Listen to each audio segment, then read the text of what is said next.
Hey everyone, it's Jeannie, and I'm getting ready to finish off the June mini quilt from Kimberbell. And so the blocks are all embroidered. All I have to do, and I did go through and I cut all my jump threads, so they should be all trimmed. What I need to do now is I'm going to go ahead and press everything, and then we'll trim, and then we'll sew it all together. So what we're going to need is we're going to need our pop rulers, and we're going to be using the smallest rectangular pop ruler that we have, and that's going to be the 6.5 by 4.5. Let me grab that. And then the other size we're going to need to trim to is 6.5 by 12.5. I just happen to have a Creative Grids ruler, this one right here, and it's exactly 6.5 by 12.5. They might give you instructions about nesting, but I always think that's such a pain if you don't have to do that. And you could also use the outside of these rulers too, which is really nice because it's an inch. The edges are an inch, so if you need to go bigger, you can use the outside of them. We're lucky enough that we have a pop ruler that's going to work perfectly. I'm going to heat up my iron right now. And then we have a regular ruler that's going to work for the other one. So let's go ahead and press first. So let me move this out of the way. I have 2 wool mats on top of my cutting mat. And the reason I use 2 is because when I use one and I use steam, it warps. Oh, do you like this?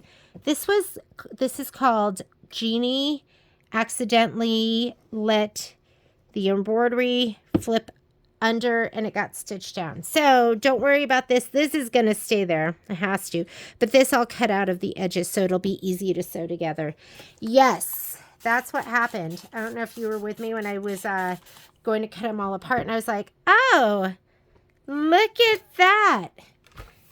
I was taken aback. I did not expect that. It's been a long time since I've done something like this before, and it's good for me, right? Because it makes me go, okay, practice what you preach and fluff your fabric and make sure you check that nothing gets turned under.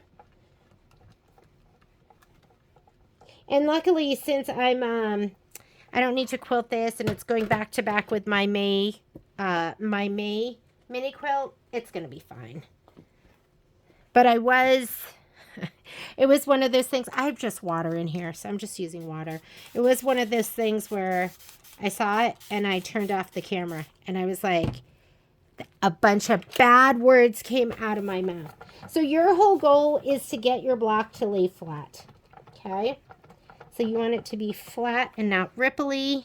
I like to press one direction and then I like to press the other direction.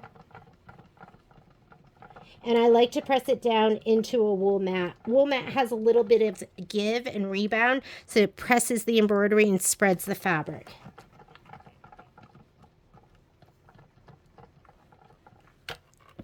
And instead of being all ripply, then your embroideries are nice and flat. This one is so cute with the felt, and then with the I think it's got flex foam in it too, and all sorts of. How did I get through that so fast? Did I do this one?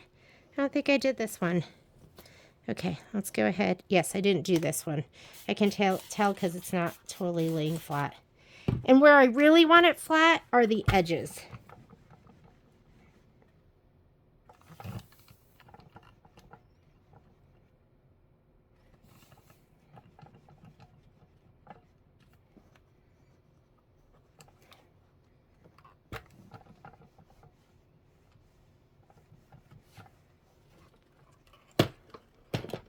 There. This is like one of my all-time favorite blocks ever because it's so sweet. So sweet. Okay, and then we have this one, Squeeze the Day. Non-directional. Make sure everything is, that you didn't flip the Squeeze the Day little banner. Make sure that didn't get flipped.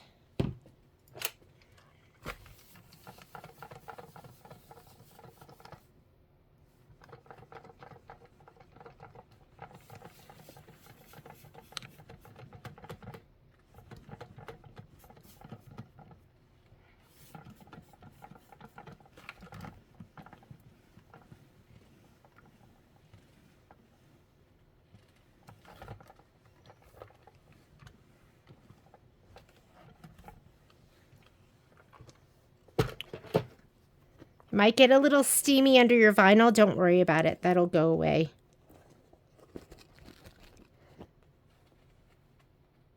Okay, let's go ahead and trim. So I'm going to grab my rotating mat.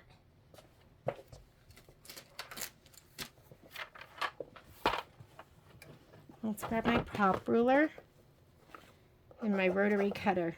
And make sure you don't have a embroidery under an embroidery. And then you slice through them by accident. I like the contrasting color. It's going to make it easier to fussy cut.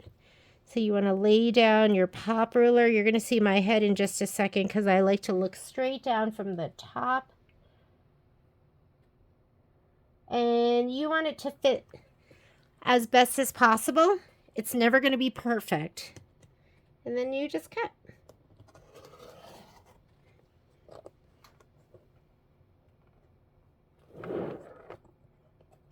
This one, you should pay attention to those lines a little bit. And I wasn't really paying attention to that, so I'm telling you now.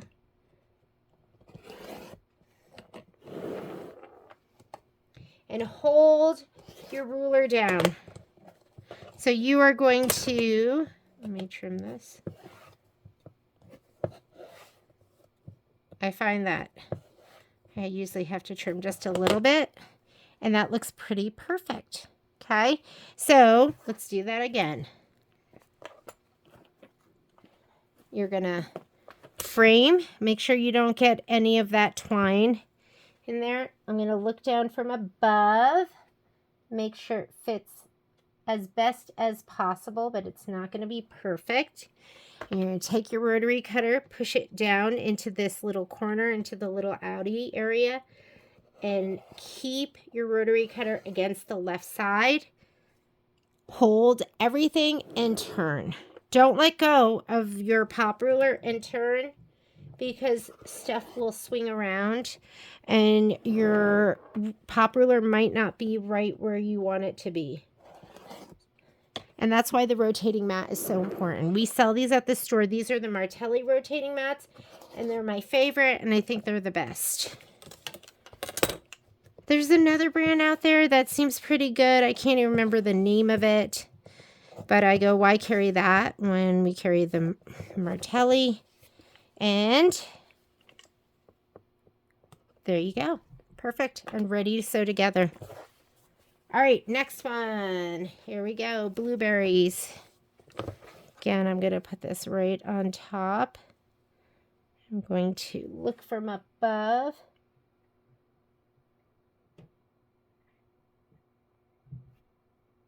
Okay, that looks pretty good. Let's go ahead and cut. Cut. Oop.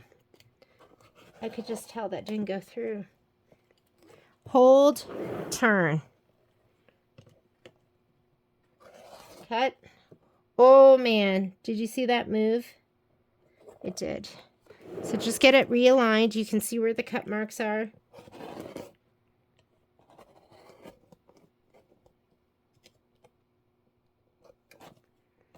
And turn, cut, hold, move.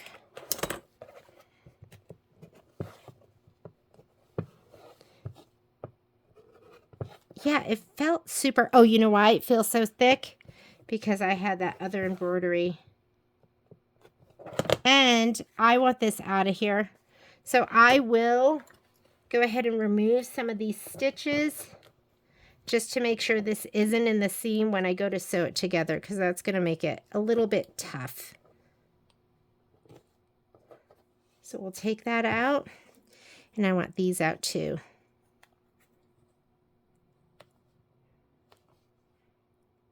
And you know the other seam ripper I love is my Kai seam ripper.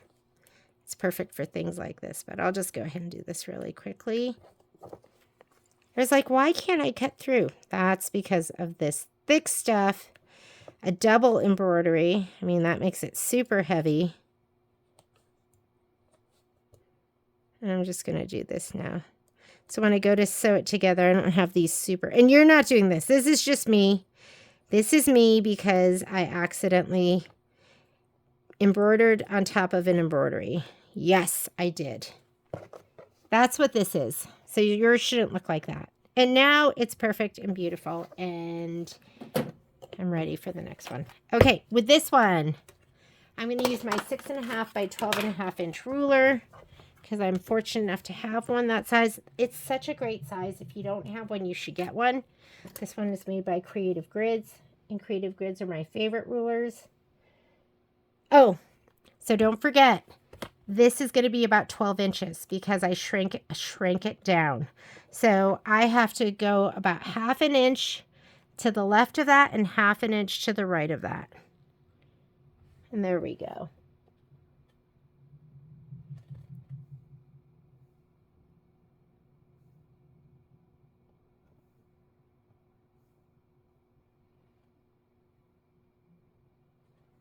Here we go. Let's see, how does that look? And that looks pretty good. And I think that's going to be good enough. That's good enough. Let's go ahead and trim around the whole thing. It's not perfect.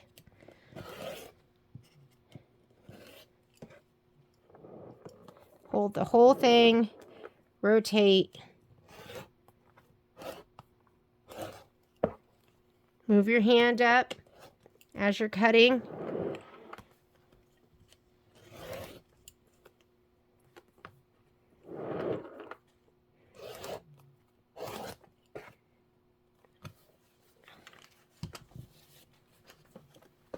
And there we go. And there is our squeeze a date. Don't forget, you're going to have to remove these stitches. And I explained this before, but I like to pull a stitch out from the back side, a stitch out from the front side, and then I'll pull on the front thread, and that'll pull the bobbin thread to the front, and I can just get it. And it goes really fast instead of pulling every single thread. I remove a lot of stitches, so this is what I figured out to be the easiest.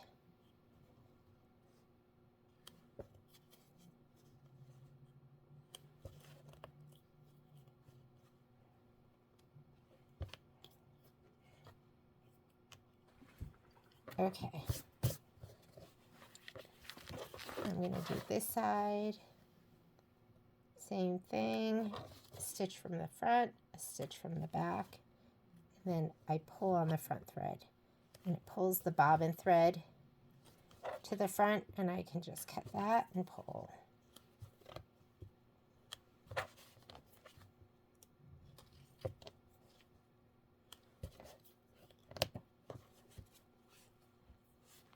And there we go. Let's go ahead and sew everything together. So we are going to sew the blueberries to the strawberries. And then we'll sew the strawberries to the peaches, and then we'll sew it all to the lemonade. So I'm going to take these over to the machine first. Let's move this out of the way. And then we're going to do some pressing and some clappering. Press and clapper. Tidying up a little bit. Okay, blueberries to the strawberries. So I have my machine set up for sewing, and I like to use stitch 103, which is a straight center stitch, and when I'm piecing, I stitch tight. So I stitch at a 2.0, whoops, and I'm using my differential feed, my dual feed foot with my 1/4 inch sole. I am a girl who likes to 1/4 inch with a flange. I know some people like to just 1/4 inch with a flat foot, and they use tape, or sometimes they use the edge of their foot. Whatever works for you, I want you to do. Here we go. I wouldn't recommend pinning this because it's so thick, but if you want to clip it, you can go ahead and clip it. I like to start with my needle down. I have my auto pivot on, or my auto lift, which is this button right here. To turn it on, you just touch it. Yours might be somewhere else on your screen. And what that does is every time I take my foot off the foot control, it will raise the foot for me. It'll leave the needle down in my project.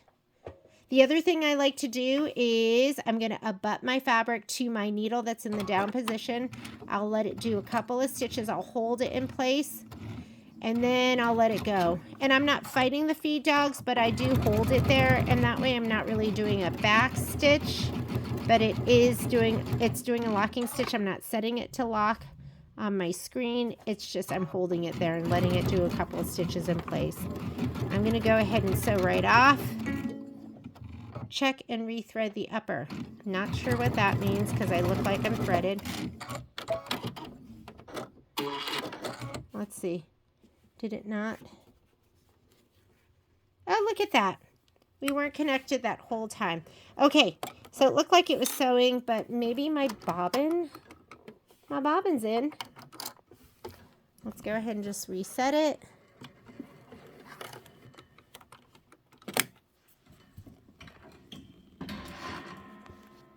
And let's try it again. That was just for practice, apparently. Okay, I'm going to start with my needle down. I'm going to abut this. I'm going to let it do a couple stitches and hold it in place, and then I'm going to let it sew. This is just what I've made up. You don't want to hold it there. Like, the reason I can hold it there is because the belt isn't engaged. So I can kind of hold it in place. If you have your feed dogs, if you're using a traditional walking foot with feed dogs on the top and the bottom, and it's pulling, don't fight it. Don't fight your feed dogs. Fighting your feed dogs is what knocks your machine out of time. So you don't want to fight your feed dogs.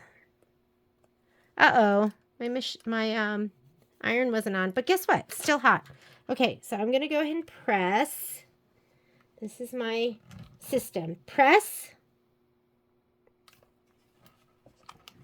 Best press. Press again.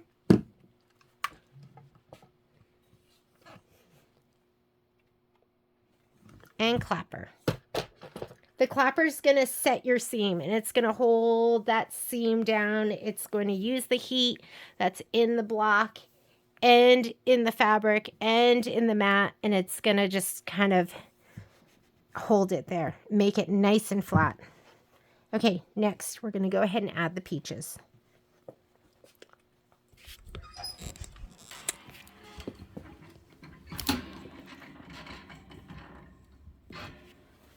Here we go. Open it up and check it. Make sure everything's going the right direction.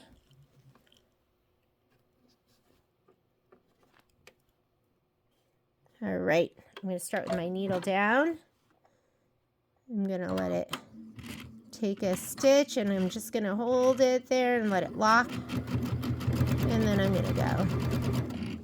The other thing, I mean, you could just turn on your locking stitch. I like to control my lock. Okay, and I will stitch a couple stitches off. Just a couple. Don't stitch too much off. You don't want to be stitching with your feet getting scratched up by your feed dogs. I think I was talking about it in my last video, right? The feed dogs are diamond cut, and so they can damage the bottoms of your feet, of the soles, whatever you want to call them. Okay, press. Best press and press. And clapper.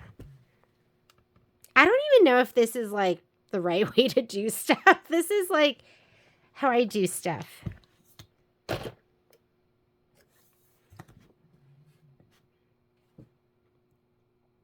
Last thing we're going to do, we are going to put the lemonade with the 3 blocks, and it looks like this block is biggest, so I'm going to put this one on top, and as I'm stitching it, I'm going to ease it a little bit, okay, which means I'm just going to stretch it and make it fit.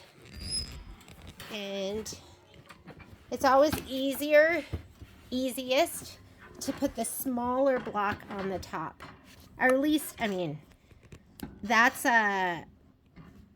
what I found. Nobody told me that, but I've tried to ease it with smaller block on the bottom and the top.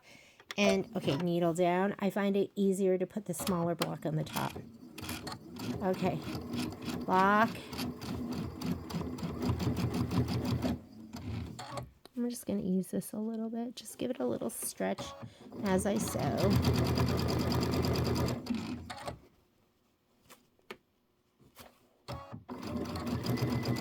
And I like to have the seam. There's a seam. I like it on the top, because I can make sure that it stays open. Okay, I'm almost the same. They're almost meeting the same at the bottom now. I'll just give it a little love, little tug. Remember, fabric is, you can manipulate it.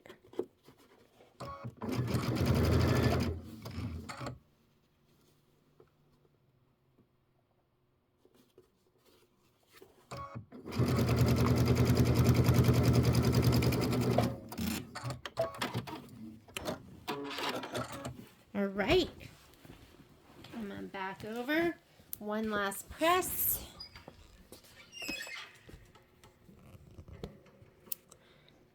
And, you know, you can always just give it a little press like this. That'll kind of soften everything up. Then go, you know, I forget to do that. So I'm going to press the seam open.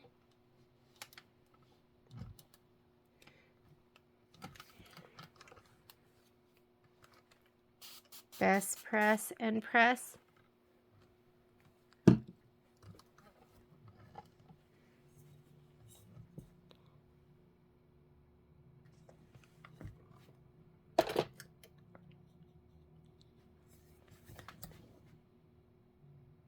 Clapper.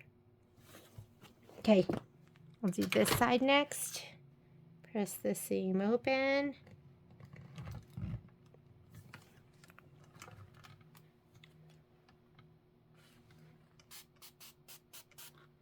Best press and press.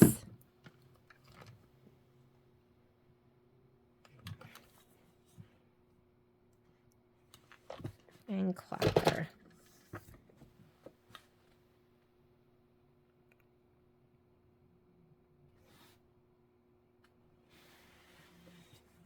Isn't that gorgeous? And look at your block. Is that so adorable? So here's my June block. Here is my May block. And I am going to go ahead and I will stitch these back to back. And we'll do some binding. So the two different bindings. This is the one they want for, this is the binding they want for this. And then this is the binding they want for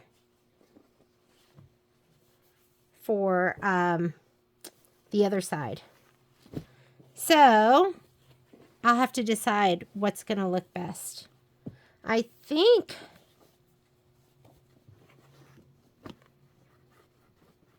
I like the green, but this might look cute. Okay, next time you see me, this will have binding and I'll have to decide. But thanks so much for joining me, and I will see you later. Bye.